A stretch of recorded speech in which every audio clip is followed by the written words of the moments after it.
Oh, it's dark.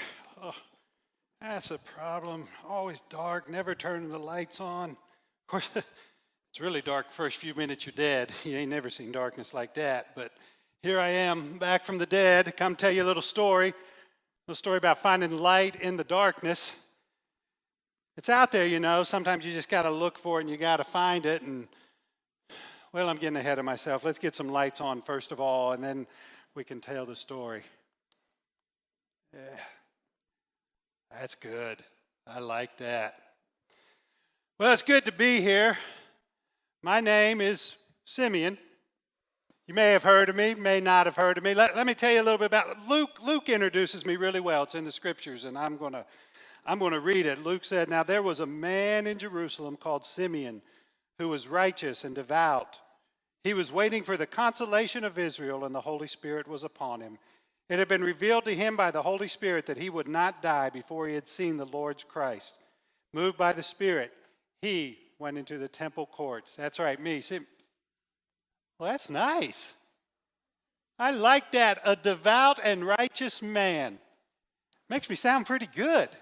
Makes me sound kind of important. I like that. Devout. Luke did a nice job on that. I saw Luke one time not too long after we both died. We were walking down Hallelujah Boulevard, and I went over to him. I said, "Luke, I really like what you wrote about me in the scriptures." And he said, "Well, you're welcome. You're welcome. It's always important that we respect our elders." I looked at him and said, "Luke, I am not your father, but thank you anyway for respecting me like that." And so he did. And so that's me.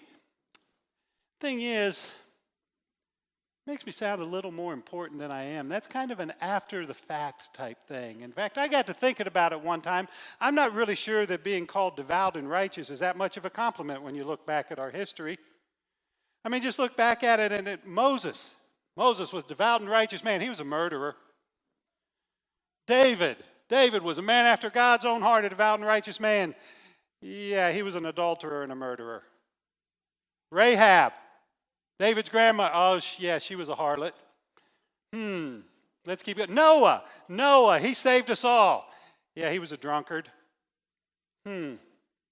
Ezekiel, the prophet, Ezekiel was as crazy as anybody could get. I'm not really sure I like being lumped in with all of these people as a devout. I'm just an ordinary guy. I'm just an ordinary guy with a story to tell. And I'm here today to tell you my story. My story, in a lot of ways, doesn't matter a whole lot except for the fact that it's part of his story. And since it's part of his story, it matters. I'm just a guy who happened to hear a voice and was waiting for the Messiah to come. I heard the voice the first time when I was really, really young. We were waiting for the Messiah. He'd been promised. In fact, you can go back and you can read the stories. For hundreds of years, we've been told that someone was coming who would restore Israel to their glory. Someone was coming who would be a warrior, king, a leader, and bring us back to where we were. And we heard the prophecies over and over about the Messiah, where he would come from, what he would do. And then for hundreds of years, there was silence. For longer than your country has been in existence, there was silence, and we heard nothing about these prophets telling us when Messiah would come, and we had no idea. And then one night I heard a voice. Now it's important to understand as I tell this story that I was a carpenter by trade. That was my job. I was a carpenter. I built things. And in fact, the first time I heard the voice, I was walking through a field of corn, and the voice said, "Simeon, if you build it, he will come." Oh, wait, no. That was some movie I was watching the other day. Never mind. The first time I actually heard the voice was the night my great-grandfather gathered us all around on the Sabbath and was telling us stories about the Great War, about the war of religious freedom, the war about restoring the kingdom when he was young, the war he had fought in, the war when he and his colleagues had gotten together and said, "We're tired of all these foreigners coming in and making our country what it is, and we want to make Israel great again." And they went out and fought a war. And the night he told those stories about the war and about the menorah and how the menorah came to be is the night I first heard the voices. The year was 167 when the war was fought. 167 BC is what you would call it. Now, in our day, we didn't know we were counting down towards the Messiah who would be coming in 6 BC. How he came before he came, we'll never know.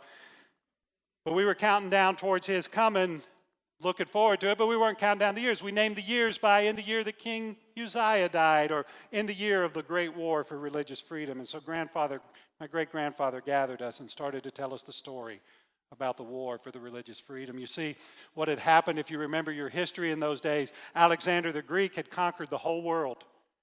He'd conquered the whole world as we knew it in those times. And then after he died, he had divided the world into kingdoms. You had people like the Ptolemies ruling part of it. And in our area, it was a group called the Seleucids. And the Seleucids were ruling over Israel, and they were Hellenistic. They were Greek, and they brought their worship, and they mixed it in with our worship, and it became very, very strange and very different and not pure. And there was a movement among the people that we need to kick them out, and we need to return to worship of the one true God in the right and only way. And so the war was fought. And there were great battles, but it was not battles as any army had ever seen before, because my great-grandfather and his people knew that they could not fight a direct war against the Seleucids, and it became a guerrilla war. And it became war of attacks and counterattacks. And it's a war that was led by a man named Judah Maccabees. And we thought that maybe he was the Messiah, maybe he was the one who was going to come and restore us. And this war went on for 6 years. It went on for 6 years before we finally triumphed, and we established a new kingdom. And we kicked the Seleucids out. This man that some thought might be the Messiah, Judah Maccabees, was killed during that war. So he obviously was not the Messiah. But when the war was over, some of the chief priests went back into the temple, and they wanted to purify and cleanse the temple so worship could continue there as it had before they had come. And it's an 8-day process to purify and to cleanse things. And they went into the temple and went into this holy of holy areas that had been desecrated by all of these Greeks, and they get in there. And while they're there, they look, and there's the menorah. But it's not a menorah like we know it, with these 8, with the one in the middle. It was a menorah of 7. It had been commissioned by Moses when the Ark of the Covenant was built years before. It had rested in the inner sanctum of the tabernacle with the Ark as it traveled around with my forefathers. It had rested in the temple with the Ark of the Covenant because it was a symbol of the glory of God being revealed in this place. And only when the high priest went in was it actually used. And the priest went in to sanctify, and they went to light the menorah. And as they looked, there was only one vial of oil that had not been contaminated, that was still pure, enough to burn through one night. And they used it to light the menorah, and then by faith hoped and prayed that there would be some miracle. And miracle of miracles, that one little vial of oil lasted 8 days, which is why we now have 8 lights on the menorah plus the one in the center instead of 7. And so they purified and they cleansed the temple, and this miracle happened. And it was that night when I went to bed after my great-grandfather had told all these stories that I heard the voice for the first time. I was in bed, and I heard him say, "Simeon, Simeon." So I sat up and said, "Yeah, what?" "Simeon, you looking forward to the Messiah?" "Yeah, that'd be great. That's going to be really cool. I can't wait till the Messiah comes. Want to see him. My great-grandfather just told me these stories." "Simeon, I promise you, I tell you, you will not die until you see the Messiah." And I said, "Hey, that's pretty cool. Do you have any idea how long that's going to be? Because I'd like to get a time frame on this." And the voice just laughed and said, "Simeon, I promise you that you, in God's time, in my time, will see the consolation of Israel. He will wipe every tear from your eye and take every tear from the nation of Israel, and you will see my glory revealed in the Messiah." I got up the next morning and told my family about it. Said, "Hey, I heard a voice last night." And they said, "Oh, yeah, you're crazy." And they all thought I was crazy and started calling me funny names. I didn't tell anybody about it for years and years after that and just kept my mouth shut. But I kind of believed that maybe, just maybe, I was going to see the Messiah. So I waited for the Messiah to come. I remember the day I fell in love with her. It was the day I met her. Now, you people, in your day and time, you do marriage in a very, very strange way. For you guys, it's all about love and emotion and feeling good and being happy and likes on Instagram and all these other wonderful things. And can we get really cute pictures as a couple? And then people get married and the business of marriage comes along and the marriages don't work. In our day, we did it right. It's always better in the old days the way we did it when I was growing up. Always. We did it right. We did the business first. We took care of that. And now, if you wanted to do business, if you wanted to have a bride in those days, you had to pay a betrothal fee to the family. Now, a good bride would get you 2-3 donkeys. I was a carpenter. I didn't have any donkeys. I wanted to get married. Couldn't afford to. Couldn't get betrothed. Didn't know what I was going to do. And then one day I met this fella named Eli. I was getting old at this time, and Eli and I were talking, and Eli was worried because he had a daughter who was getting up there in years. She was almost 20 years old and still wasn't married, and he was getting kind of worried about it. So Eli and I, we made a bargain. And I said, Eli, here's what we'll do. I said, you've got some family you just telling me about. They're building a place over there in that village just outside of Jerusalem, about 5 miles away. I said, I'll make a trade with you.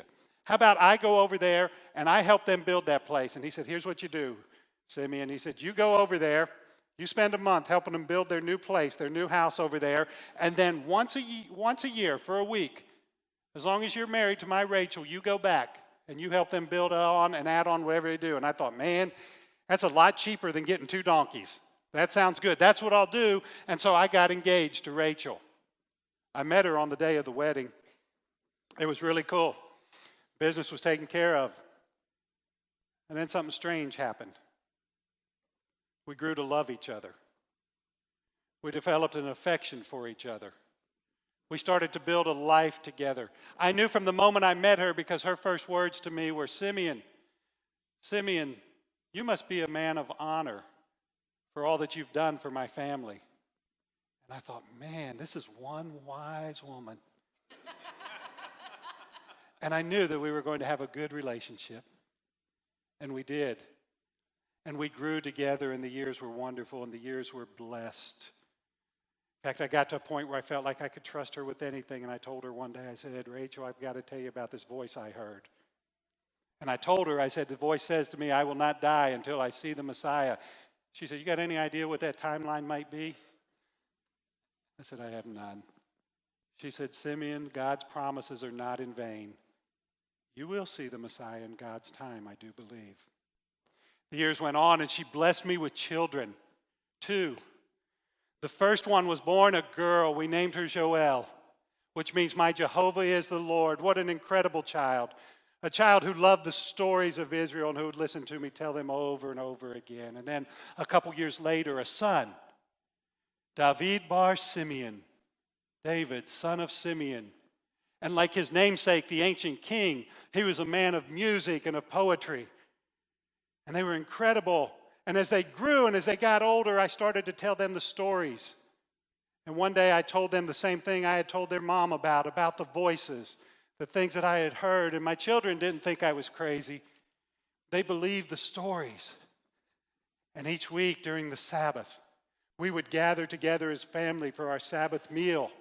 And as we gathered around, we would talk about the day Messiah would come, and we looked forward to the coming of Messiah.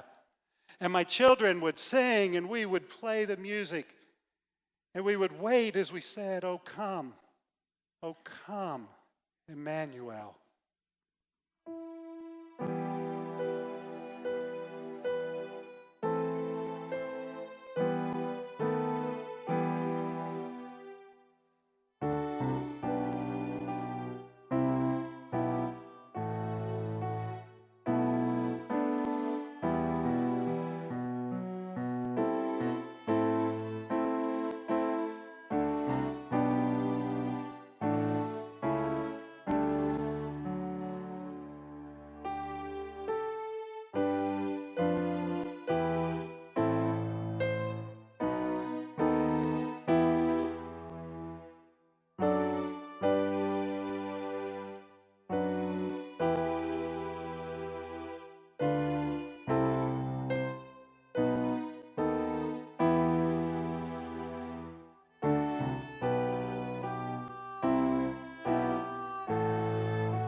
And even all these years later, I can still hear the music of my children.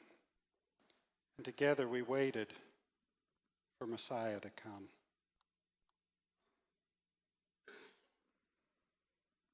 But it wasn't Messiah that came. It was Pompeii and war. The year was 63 in your calendar. And we lived there just outside of Jerusalem, often in the city. It's just like it was our home. And word came that Pompey was coming, this general, this Roman, who had been conquering different areas in our parts of the world. And Pompey had his sights set on Jerusalem.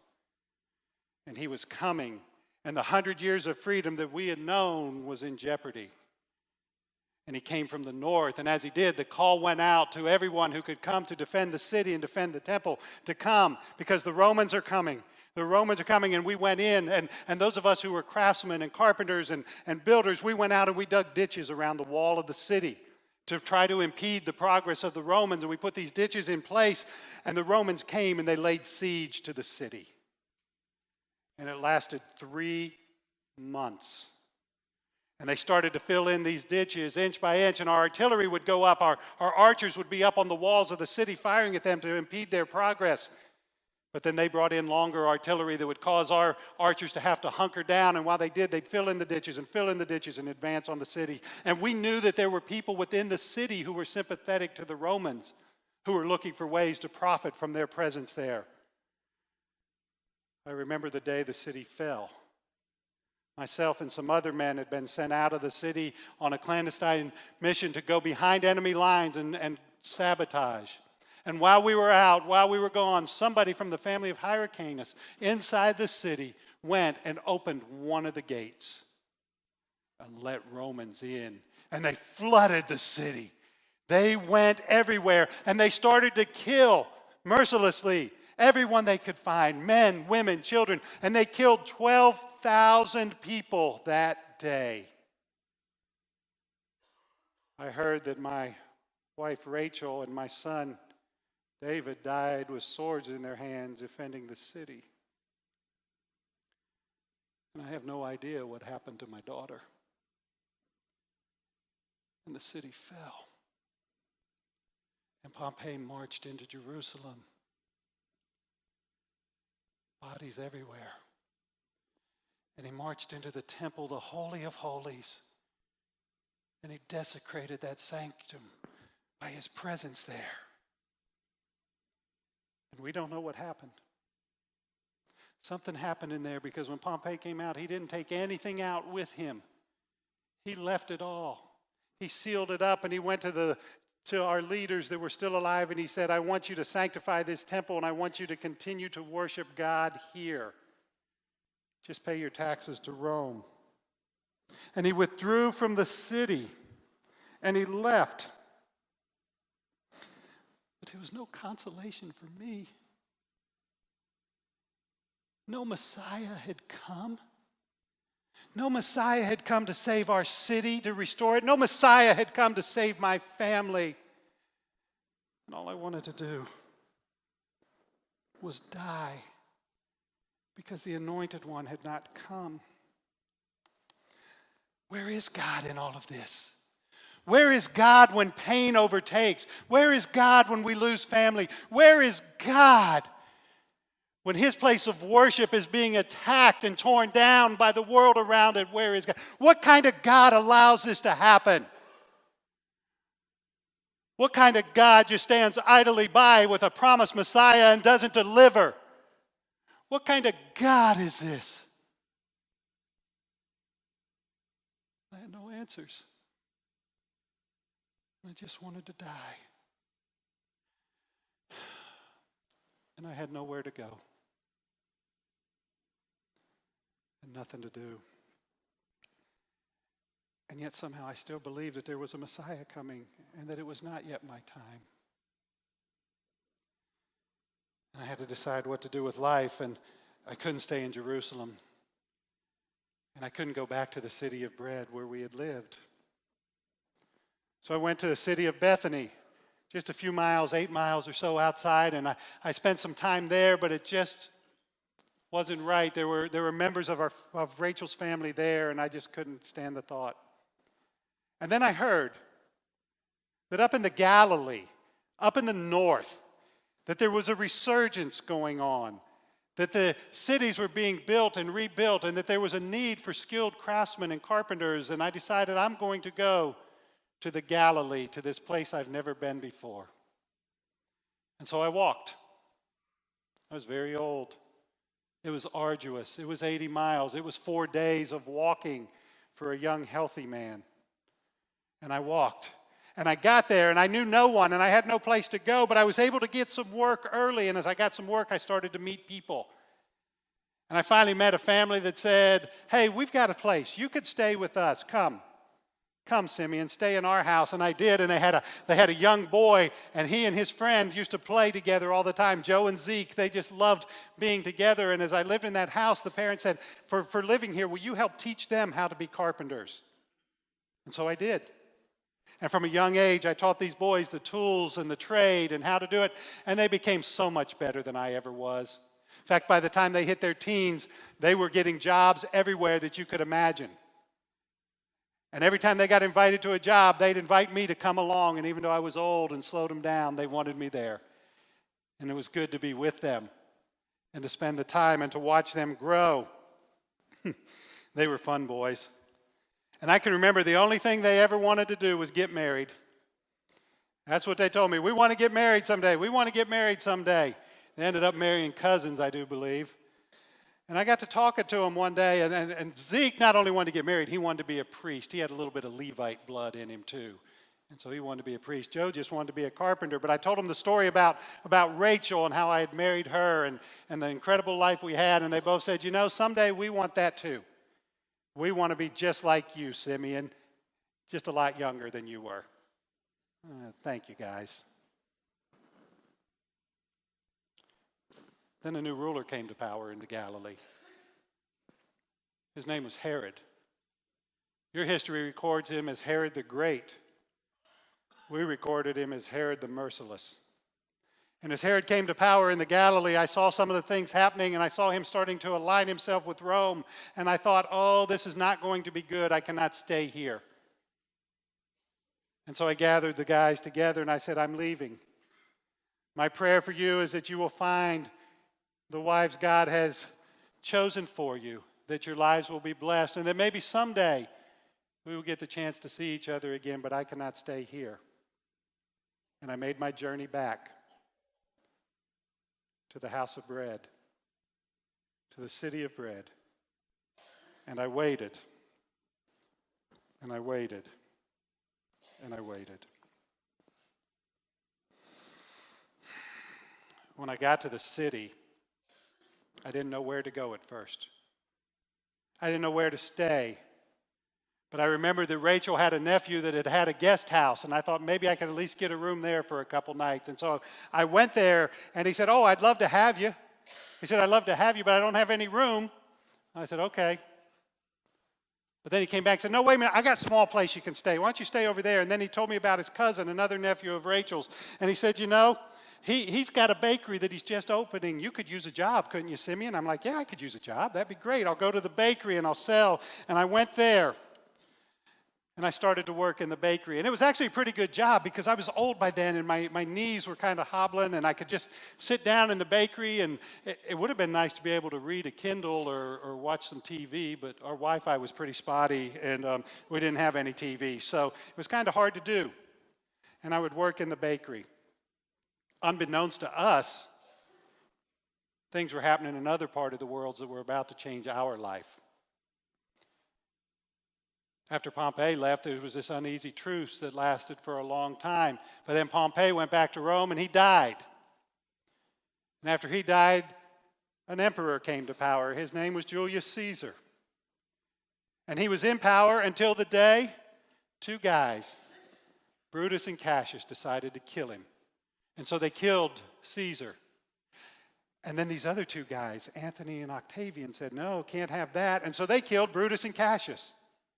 And then Antony and Octavian got into a fight with each other about who was going to be emperor. And that's when Herod got involved up there in the Galilee. And he said, you know what, I'm going to get involved with this also. And I'm going to side with Anthony. And I'm going to send him people, and I'm going to send him. And then he thought about it. He said, oh, wait a minute, looks like Octavian's winning. I think I'm going to switch sides and go with Octavian, kind of like White Sox fans did this year here in your country. And so he sided with Octavian. Well, Octavian kills Anthony. And Octavian becomes the emperor and changes his name to Caesar Augustus. And he reigns in Rome for over 30 years. And he looks at Herod and he goes, Herod, you were a great help to me. I declare that you shall be the king of all of Israel, not just the Galilee. And this is what Herod's been waiting for. And so Herod's like, let's go. We're going to Jerusalem. And here we were 30 years later, and here comes Herod riding down to Jerusalem again, and the city's going to be under siege. And he gets there and he goes in and they start to kill and they start to rampage through the city. And then Herod puts a stop to it because he wants to have some kind of relationship there. He wants to be a king who's going to be beloved. And he comes into the city. And then he sends out a call for craftsmen and workmen to come and help build his royal palace, the greatest that's ever been seen. Fortunately, I was too old at that time to do anything about that.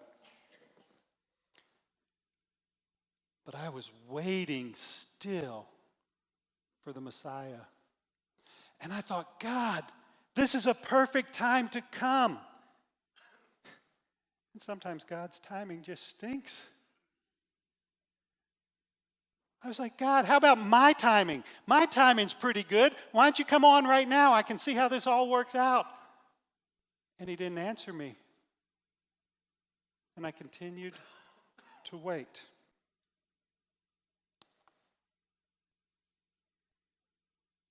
In fact, I waited 31 more years. I don't remember a lot about those years, but it was 31 years before I heard the voice again, finally. I don't remember much. They passed, work in the bakery every day, take care of people. Then there was this night.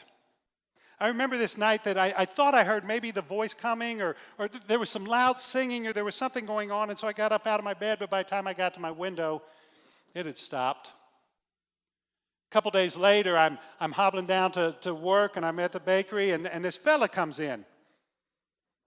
50 maybe. That's young, 50 is. And he walks in, and I look at him, I'm thinking, man, he looks familiar. But I couldn't place him. He speaks to me and says, hey, I'd like some bread. And in that moment, I went, I know that voice. Joe, what are you doing here? It's me. It's Simeon. He looks at me, Simeon. Oh, my goodness, Simeon, it's so incredible to meet you. Joe, what are you doing here? He says, well, they got this new tax.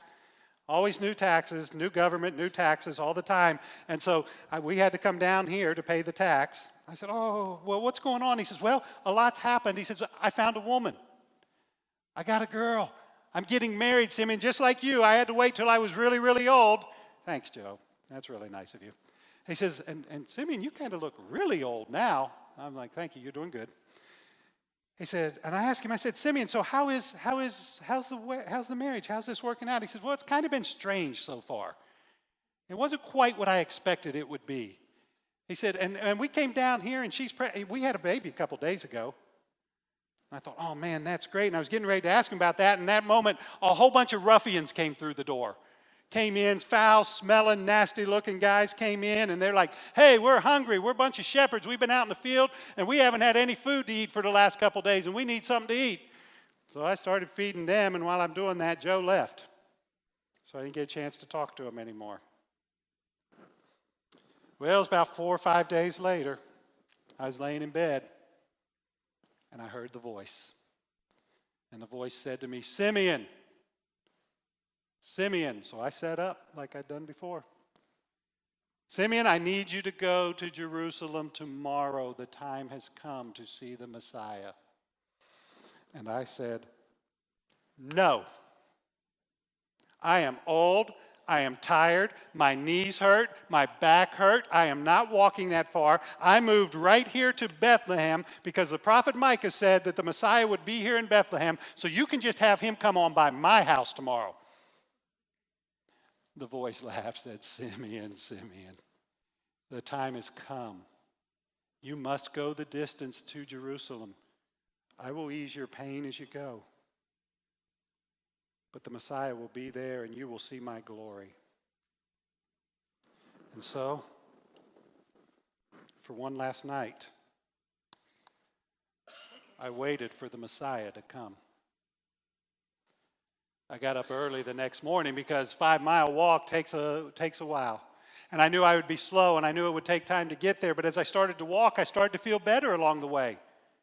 I stopped once. There were people still passing me. A lot of people going to Jerusalem that day. It was going to be a busy day. I stopped once and sat under a tree, old olive tree, and watched people go by the road. And I thought I saw Joe and Mary go by. Didn't know her name at the time. He was going to introduce me later, but I thought I saw him go by. And I tried to catch him, but I couldn't catch him. That donkey she was riding was a lot faster than I was. And they went on into the city. I went in the city and walked down the streets that I had not been in for 60 years. And I walked through them, and they were the same and different all at the same time. And I walked past places where we had lived. I walked past places where my wife most likely died. And there were tears. And there was laughter. And then I came to the temple and the temple courts, and they had not changed much at all. There were businessmen, businesswomen out there selling their wares. They were out there selling doves and lambs and all kinds of things, and there were money changers out there cheating people, and I wanted to go over and just throw a couple tables over and holler at them a little, but I was much too old to be doing that in 2 weeks, so I didn't. And as I'm standing there, I heard some woman over there going, Messiah's coming, the Messiah's coming. I looked over and I said, oh, that has to be Crazy Anna. I'd heard the rumors about Crazy Anna. I'd never met her, never come to the city in all those years. But she was over there because everybody thinks a prophet is crazy, especially the people in their hometown. And she's over there talking about how Messiah is coming and Messiah is coming. And she was a woman who had been married for about 7 years, and her husband died. And she spent the rest of her life in the temple proclaiming the imminent coming of the Messiah day after day. She ate there, slept there, everything. You would think at some point she would take some time off, go home, sit down on the couch, and just put a nice yard sign in her yard and tell people Messiah's coming that way. But she stayed there for over 60 years telling people Messiah's coming. I saw Joe and his wife and their child, and they went over and they bought a couple turtle doves. And I went, oh yeah, he's got to be about 8 days old. It's time to present him in the temple. It's time for the purification rites for Mary and for him to be completed. And in the law, it requires a sacrifice of a lamb, unless you're really poor. And then you can go buy 2 doves to sacrifice. Well, he's a carpenter. He's poor. And he went and bought the doves. And then a little while later, he came back out. And he saw me in the courtyards. And he came over. And he said, hey, Simeon, Simeon. And he came over and he brought his wife over. He says, I want to introduce you. This is my wife, Mary. And I didn't see her at all because they were holding a child. And the voice spoke to me and it said, Simeon, this is the Messiah. This is the one you have been waiting for your whole life. This is the one who will take away your tears and the tears of Israel and the tears of all. And I looked at that child. And I think the voice may have spoken to Mary and to Joe also. And I reached for that child, and she was a little reticent at first. But Joe put his hand on her shoulder, and she handed me the child. And then I said these words. Luke recorded them for me. He put them in the scripture. And they simply say, Sovereign Lord, as you have promised, you may now dismiss your servant in peace. For my eyes have seen your salvation, which you have prepared in the sight of all nations, a light for revelation to the Gentiles and the glory of your people, Israel. And as I stood there, I looked into Mary's eyes, and all the pain and all the hurt and all the story of my life came flooding back to me, and I couldn't help myself. I looked at her, I said, Mary, Mary, this child is going to cause the rise and the fall of many here in Israel. And people are going to speak against this child. And people's hearts are going to be revealed by what they say about this child. And Mary, a sword is going to pierce your very soul. I died after that. Doesn't matter how long, exactly when. Sometime after that, I died, just as I had been promised. But the truth is, I had held the glory of God in my hand, and it had not been a warrior king. It had been a child and an infant. And in one moment, I got to see the glory of God, the humanity of God, and the divinity of God all in one baby. And so that's my story. I died because of the child, and because the child lives. Because the child lives, I live.